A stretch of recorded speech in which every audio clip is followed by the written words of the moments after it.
बच्चों, ये कक्षा 10 की जो अंग्रेजी है, इंग्लिश, तो इंग्लिश सब्जेक्ट से जो आपकी पोएट्री है, मतलब पोएम, कविताएं, इससे आपके बोर्ड के पेपर में सिर्फ 8 नंबर के क्वेश्चन पूछे जाते हैं। अब इसमें पूछा क्या जाता है, 3 नंबर का सेंट्रल आइडिया होता है और 3 नंबर का ही एक शॉर्ट क्वेश्चन होता है, या इसकी जगह पे आप 4 लाइन के कविता याद करके लिख दें। तो हम आपको सलाह देते हैं कि आप क्वेश्चन के चक्कर में मत पड़िए। ये 4 लाइन की आप एक पोएम याद रखिए तो 3 नंबर आपके यहाँ से पक्के हो जाएंगे।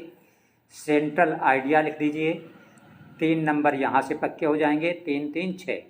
अब बचे 2 अंक। तो 2 क्वेश्चन होते हैं ये MCQ होते हैं और ये based on stanza.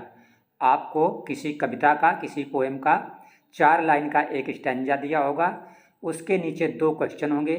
Her question के 4-4 विकल्प दिए होंगे, सही विकल्प को आपको टिक करना है।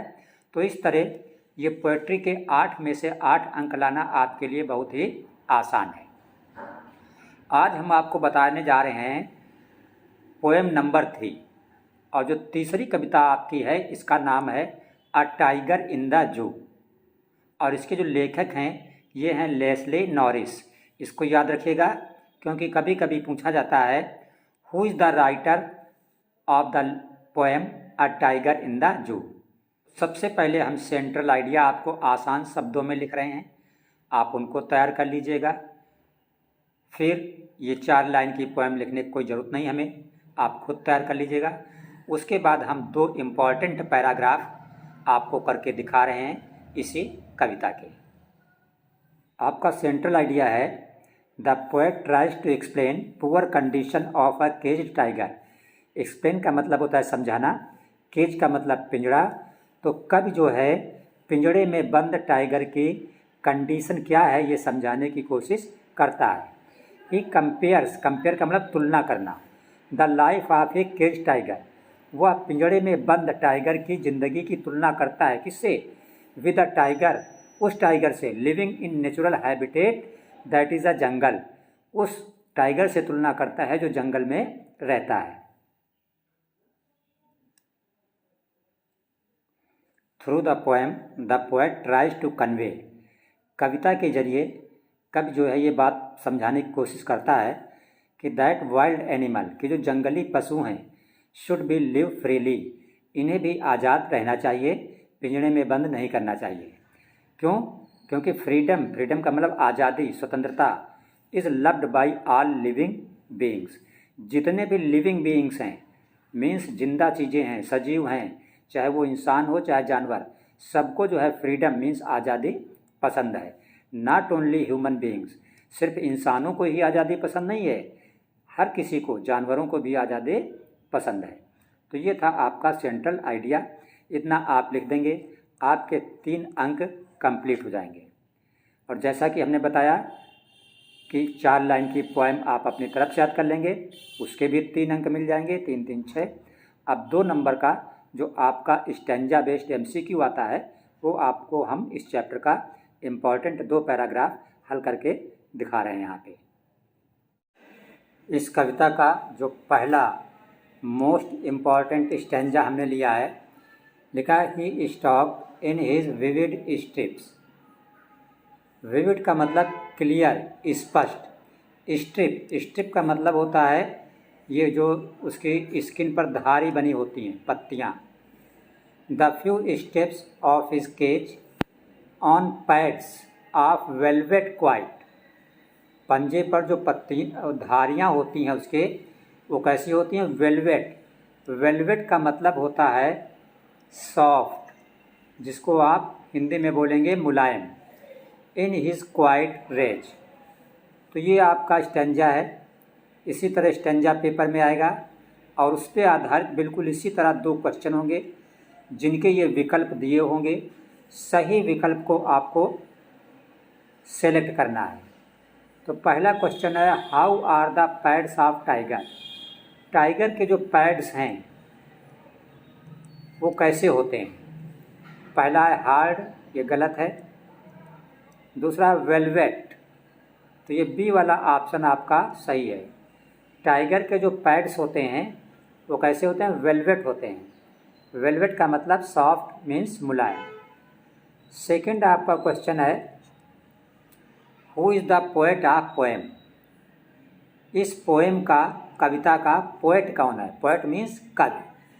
तो आपको पहचाननी होंगी, अगर आपका कविता पढ़ा हुआ है तो आप पहचान जाएंगे कि ये लाइनें किस कविता की हैं। तो ये लाइनें हैं a tiger in the zoo की। और आपको याद होना चाहिए कि a tiger in the zoo का जो राइटर है उनका नाम है लेस्ले नॉरिस, इसलिए ये सी वाला विकल्प सही होगा। रॉबर्ट फ्रॉस्ट ये भी गलत है, रॉबिन ये भी गलत है, कीट्स ये भी आपका गलत है। इसी कविता का जो सेकंड स्टैंजा आपका है, लिखा है but he is locked in a concrete cell. उसे लॉक कर दिया गया है, किसे? टाइगर को। लॉक मीन्स बंद कर दिया गया है। कहाँ पे? Concrete cell means concrete, cement की बनी हुई, सेल का मतलब कोठरी में उसे बंद कर दिया गया है। हिज स्ट्रेंथ, स्ट्रेंथ का मतलब होता है शक्ति, बिहाइंड बार्स, ठीक है, और उसकी पूरी ताकत उसी में बंद है। Stalking the length of his cage, ignoring visitors, और जो विजिटर हैं मीन्स जो वहाँ पे घूमने जाते हैं लोग, उनको वो इग्नोर करता है, नज़रअंदाज करता है और अपने उसी पिंजड़े में चुपचाप टहलता रहता है।